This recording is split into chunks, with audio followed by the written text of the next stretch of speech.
It is an honour to be here in this cathedral, dedicated to God and to the better angels of our natures, with the religious and civic leaders of our country, in sorrow and in solidarity with the families of the victims of MH17 on this National Day of Mourning.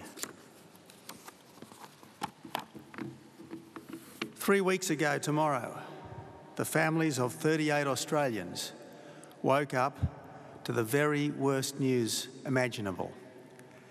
Their plane had been shot out of the sky and 298 innocent people murdered, including 38 men, women and children who called Australia home. Children had lost parents, parents had lost children, and an aching void had opened in hundreds of lives, made worse by the wanton cruelty of shooting down a passenger jet. There will be a time to judge the guilty, but today we honour the dead and we grieve with the living. We cannot bring them back, but we will bring them home as far as we humanly can. And we do rededicate ourselves today to supporting the bereaved, to obtaining justice for the dead and for their families, and to working for a better world. Today, the Australian nation expresses its gratitude for the lives so cruelly cut short, and we express our solidarity with those who loved them. The dead of flight MH17 reflect what's best in modern Australia. Doctors who worked with refugees, teachers who worked with Indigenous people and children with disabilities, volunteers in our armed forces and with local charities, business innovators and pillars of local communities, young people filled with passion for the life before them.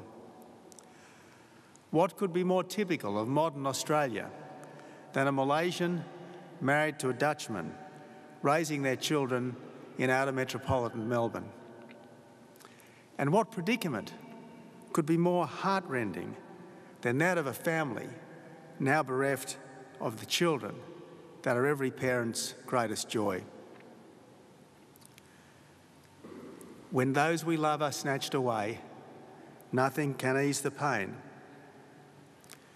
Somehow, we who have not been bereaved must reach out to those who have and show by our love that love has not abandoned them.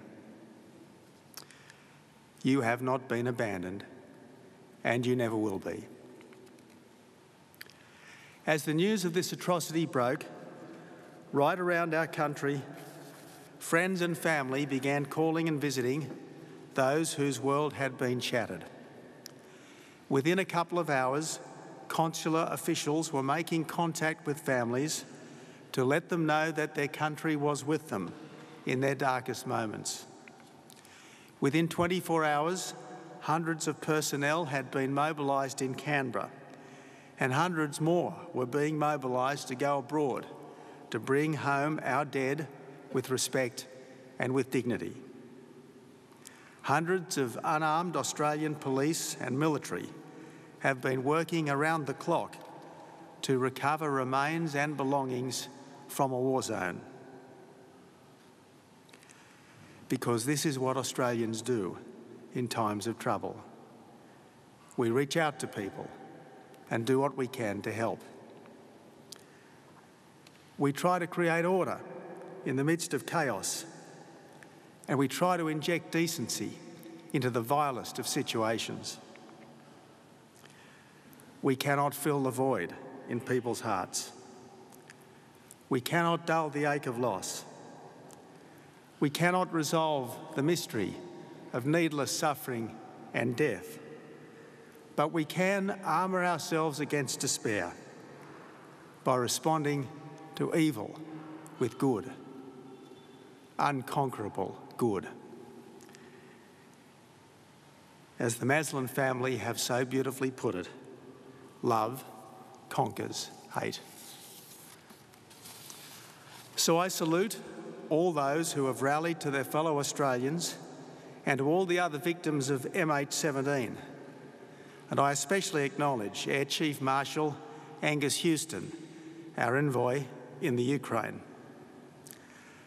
Mostly, though, I pay tribute to all those who have lost loved ones. Some of you I have spoken with. Your decency, resilience and compassion have been both humbling and uplifting. One of you even asked me how I was bearing up, because in the depths of your own pain, you were still thinking of others. Long ago it was written, there is a time to die, a time to weep, and a time to mourn. There is also a time to mend, a time to love, a time for peace, and a time for keep. In time, our thoughts will linger, not on how the passengers of flight MH17 died, but on how they lived. We will remember them as they were, joyful, open, kind and optimistic. A homesick poet, Dorothy McKellar, once wrote, "Wherever I may die, I know to what brown country my homing thoughts will fly." May those who are lost arrive home to the people and the country they loved. May the God of mercy comfort those left behind, and may the God of justice answer all our prayers.